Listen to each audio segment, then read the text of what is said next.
Akkam jirtu kabajamoota fi jaalatamtoota hordoftoota biiftuu Oroo bakkuma jirta itti nageenyi kenna kan kabajaatiif kan jaalalaa isin haa ga'u isin hin jenne taansuudhaan oduu isaa kanaa qabannee dhiyaannee jirra hangaruma sagantaa kanaatti nu wajji turaanaaf feerraa kenna kun biiftuu Oroodha keessani jajjabeeffadhaa laayikii sheer godhuu hin dagatina dursee garuu qulqullina sagalee kootiitiif dhiifama guddaa isin gaafadha difkaka akkasumas uttaalloo fi qufaa waan jedhamu bakka tokkotti natti wal ga'anii jiru kanaaf immoo sagaleen koo gaarii miti dhiifama isin gaafadhee jira. Irraa fayyi akkanaan jettan immoo abdii kooti. Gallatti mangara mata duree oduu amma qabadhetti yeroo dabru loltoonni PP lola irratti bakkoota garagaratti yeroo garagaratti madaa'anii turan har'a hiriira mormii gaggeessanii jiru.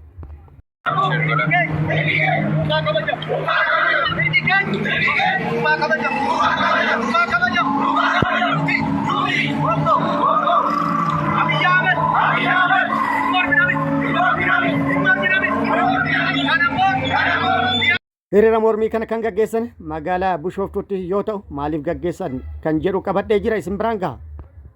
Oduun itti aanu baha Oromiyaa Harargee lixaatti hidhattoonni naannoo Somaalee daangaa Oromiyaa ce'uudhaan tibbana fufteedhaan haleellaa namoota nagaa irratti raawwataa jiraniin lubbuu namoota galaafatuu fi namootas madeessuu hidhattoonni odeeffannoo maddeen garaagaraatii kennaniin ifoomsanii jiru guutuu odeeffannoo kanallee qabadhee jira isin biraan gaha. Oduun itti aanu lolli loltoota mootummaatiif waraana bilisummaa Oromoo gidduutti zoonilee Oromiyaa garaagaraa keessatti gaggeeffamaa jiru akkuma itti fufetti jira tibbana waraanni bilisummaa Oromoo haala adda ta'een lixaa fi giddugala Oromiyaatti bakkoota garaagaraatti loltoota mootummaa waliin lola bal'aa gaggeessuu beeksisee jira. Lola bal'aa bakkoota garaagaraatti loltoota mootummaa waliin gaggeesse irratti miidhaa guddaa kan qaamatii fi kan lubbuu loltoota mootummaa irratti dhaqqabsiisuun loltoota mootummaa hedduu ajajoota waraana mootummaa sadarkaa garaagaraa dabalate addunyaa kanarraa godaansisuu fi hedduu booji'uun akkasumas hedduu madeessuun akkasumas meeshaalee lolaa hedduu irra hiikkatuun injifannoo irratti argadhe jedhee jira. Guutuu isaa isin biraan geenna gama mootummaatti hoo maaltu jedhame kan jedhus qabannee jirra. Guutuu oduu kanneeniitiif kan biroo wajjin isin wajjin ka turu ani Bariisoo Ganamooti guutuun oduu wal duraa duuban akka itti aanu kanatti isiniif dhiyaata. Loltoonni PP waraana irratti madaa'an hiriira mormii gaggeessanii jiru. Loltoonni PP yeroo garaagaraatti lola biyyattii keessatti gaggeeffamaa jiru irratti madaa'anii turan mootummaan waadaa galee fi akkasumas gaafii isaan gaafataa turaniif deebii deebisuu dhabuudhaan hiriira mormiitti ba'uuf dirqamne jechuudhaan hiriira mormii gaggeessanii jiru guyyaa har'aa. Hiriira mormii kana dura gaggeessan irratti bulchiinsi magaalaa Bishooftuu lafa loltoota waraanaa irratti madaa'aniif kennuuf waadaa galee ture. Waadaa gale garuu hin guunne loltoota kanneeniif lafa hin kennine kanaan wal qabate loltoonni magaalattii keessa jiraatan yookaan magaalattii keessatti argaman gaaffii isaanii kallattii garaagaraatiin gaafachuu itti fufanii jiru. Karaalee sagalee isaanii itti dhageessifatan keessaa tokko hiriira mormii gaggeessu yoo ta'u haaluma kanaan guyyaa har'aa hiriira mormii gaggeessanii jiru.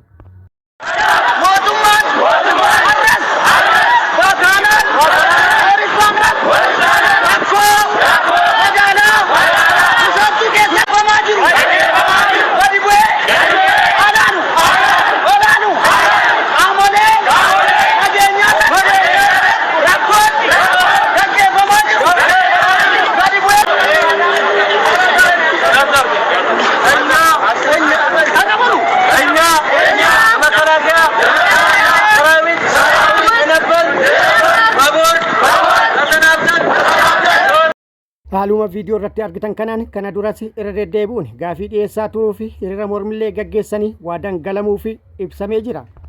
Waadaan galameef manni jireenyatii fi akkasumas tajaajiloonni biroollee akka guutamaniif gaafatanii jiru garuu kana dura irra deddeebi'uun gaafatanis gaafii isaaniitiif deebii hin arganne jedhanii jiru gara hiriiratti ba'uufis kan dirqaman kanaafi. Hiriira har'a ba'ame irrattis bulchiinsi magaalaa Bishooftuu jalqaba irratti loltoota kanneen doorsisuu yaalus loltoonni kunneen doorsisa bulchiinsa magaalattiinis duubatti deebi'uu hin dandeenye. Mormii isaanii itti fufanii jiru. Yeroo darbe mormii gaggeessan irratti bulchiinsi magaalattii lafa mana jireenyaa isaaniif kennuudhaaf waadaa galee ture. Hanga ammaatti hin kennineef waadaan sun waadaa sossobaati jechuudhaan abdii kutatuudhaan gara mormiitti kan deebi'an ta'uu hiriirtonni dubbatanii jiru. Oduun itti aanu baha Oromiyaa Harargee lixaatti hidhattoonni naannoo Somaalee daangaa Oromiyaa ce'anii haleellaa raawwatan cimsanii itti fufuu jiraattonni himanii jiru. Tibba kana fufteedhaan irra deddeebi'uudhaan haleellaa jiraattota irratti raawwataa jiraachuu fi miidhaa guddaa kan qaamatii fi kan lubbuu dhaqqabsiisuun qabeenya hedduu barbadeessuu jiraattonni himanii jiru. OMN jiraattota aanaa mi'eessoo dubbisuudhaan akka gabaasetti tibba kana fufteedhaan haleellaa hidhattoonni naannoo Somaalee daangaa Oromiyaa ce'anii namoota nagaa irratti raawwataniin namoonni nagaa ajjeefamuu fi namoonni biroollee madaa'uu OMN gabaasee jira. Dheengadda yookaan guyyaa tokko dura jechuudha hidhattoonni naannoo Somaalee daangaa Oromiyaa ce'anii aanaa mi'eessoo ganda bunoo jedhamutti haleellaa namoota nagaa irratti raawwataniin lubbuu namoota lamaa galaafatuu fi namni tokko madaa'uu jiraattonni OMN'if himanii jiru. Haleellaa namoota nagaa irratti raawwatame kanaan namoonni ajjeefaman Sa'ad Muhammad Karroo fi akkasumas Muhammad Abdallaa Muhammad kanneen jedhaman lubbuu kan dhaban yoo ta'u ammee Ibraahim Yuusuf immoo madaa'uun gabaafamee jira. Haaluma wal fakkaatuun achuma aanaa mi'eessoo araddaa daalacha bareeda fi araddaa faayootti haleellaa hidhattoonni naannoo Somaalee daangaa Oromiyaa ce'uudhaan namoota nagaa irratti raawwataniin namoonni lama yoo ajjeefaman namoonni sadi biroo immoo madaa'uun himamee jira. Haleellaa bakkeewwan kanneen irratti raawwatameen kanneen lubbuu isaanii dhaban Elemoo Alii Elemoo akkasumas Alii Umar Karroo kan jedhaman yoo ta'an Abdurrahmaan Usmaan Umar Aliyyee Jawaarii fi Yuusuf Ibraahim kan jedhaman namoota madaa'anidha. Oduun itti aanu lolli loltoota mootummaatiif waraana bilisummaa Oromoo gidduutti zoonilee Oromiyaa garaagaraa keessatti gaggeeffamaa jiru akkuma itti fufetti jira. Tibbana waraanni bilisummaa Oromoo giddugala Oromiyaa godinaalee garaagaraa keessatti akkasumas lixa Oromiyaa aanaalee garaagaraa keessatti loltoota mootummaa waliin lola bal'aa gaggeessuun lola bal'aa gaggeesse irrattis miidhaa guddaa loltoota mootummaa irratti dhaqqabsiisuun injifannoo gurguddaa argadhe jedhee jira. Giddugala Oromiyaa aanaalee garaagaraa keessatti tibbana fufteedhaan lola loltoota mootummaa waliin gaggeesse irratti miidhaa guddaa kan qaamatii fi kan lubbuu loltoota mootummaa irratti dhaqqabsiise jedhee jira. Loltoota mootummaa miidhaa lubbuu irratti dhaqqaban keessa ajajoonni waraanaa sadarkaa garaagaraa kan keessa jiran ta'ullee ibsee jira. Meeshaalee waraanaa hedduus irraa hiikkatuun loltoota hedduus booji'uun loltoota hedduus madeessuun injifannoo argadhe jedhee jira. Haaluma kanaan kaaba shaggar aanaa dagamitti lola loltoota mootummaatiif waraana bilisummaa Oromoo gidduutti gaggeeffamee ture irratti injifannoo argame akka itti aanu kanatti isiniif qabannee jirra.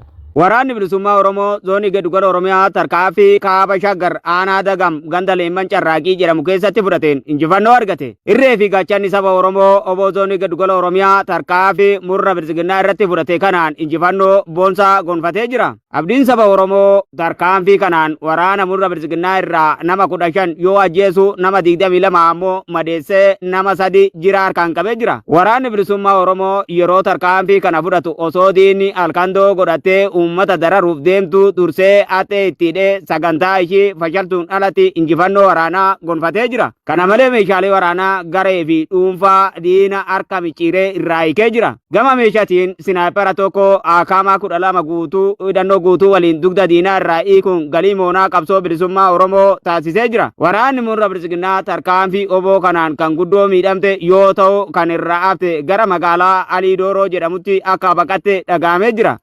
Haaluma wal fakkaatu waraanni bilisummaa Oromoo achuma zoonii giddugala lixa shaggar aanaa Abuuna Gindabaratitti lola guddaa loltoota mootummaa waliin gaggeessuu odeeffannoon nu gahee jira. Lola aanaa Abuuna Gindabaratitti loltoota mootummaa waliin gaggeesse irratti miidhaa guddaa loltoota mootummaa irratti kan dhaqqabsiisee fi loltoota mootummaa hedduu fi ajajoota waraana mootummaa sadarkaa garaagaraa dabalatee hedduu addunyaa kanarraa godaansisu hedduu booji'uu fi hedduu immoo madeessuun meeshaalee waraanaa hedduus irraa hiikkatu odeeffannoon achirraa nu gahee jira. Isaan hin booji'aman kan viidiyoo irratti argitan kanneen yoo ta'an guutuun odeeffannoo kanaa kunooti. Waraanni bilisummaa Oromoo zoonii giddugala Oromiyaa tarkaanfii murna bilisiginnaa irratti fudhateen injifannoo gonfate. Irree fi gaachanni saba Oromoo oboo zoonii giddugala Oromiyaa gaafa caamsaa 9 bara 2026 lixa shaggar aanaa Gindabarat magaalaa Culluxee jedhamu keessatti tarkaanfii fudhateen injifannoo argate. Abdii saba Oromoo oboo zoonii giddugala Oromiyaa tarkaanfii murna bilisiginnaa irratti fudhate kanaan diina irraa nama 50 ol yoo ajjeesu 35 ol ammoo madeessuun nama 7 jira harkaan qabee jira. Warra du'an keessaa qondaalonni waraana bilisiginnaa sadarkaa itti aanaa shaalaqaa tokkoo fi kan booji'aman keessaa ammoo ajajoonni 12 keessatti akka argaman beekamee jira. Kana malee meeshaalee waraanaa diinni baatee uummata Oromoo ittiin dararuuf deemtu harka micciiree irraa hiikee jira. Gama meeshaatiin qawwee akaamaa 32 rasaasa akaamaa 2500 boombii harkaa 16 dookumantii gola diinaa hedduu fi hidhannoo hedduu dugda diinaa irraa hiikuun galii moonaa qabsoo bilisummaa Oromoo taasisee jira. Waraanni murra bilchiginnaa tarkaanfii kanatti kan dallante meeshaalee gurguddaa akka taankii marfii Zu-23 moorteera uummata irratti dhukaasaa akka jirtu dhagahamee jira. Waraanni bilisummaa Oromoo bakkoota kanaan alattis lola gaggeessee jira. Loltoota mootummaa waliin lola gaggeessee irratti loltoota mootummaa hedduu booji'ee jira.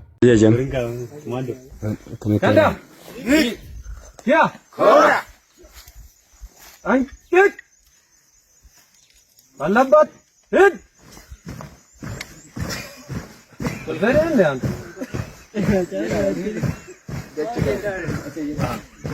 Angga apa? Angga kapan? Kode mana cik kurban? Ilmu. Kasih. Kota terang nane. Ini kota terang. Nane cesar. Nane. Asin nane. Anta. Haaluma viidiyoo irratti argitan kanaan waraanni bilisummaa Oromoo loltoota mootummaa lola irratti booji'ee haala kanaan bashannansiisaa jira.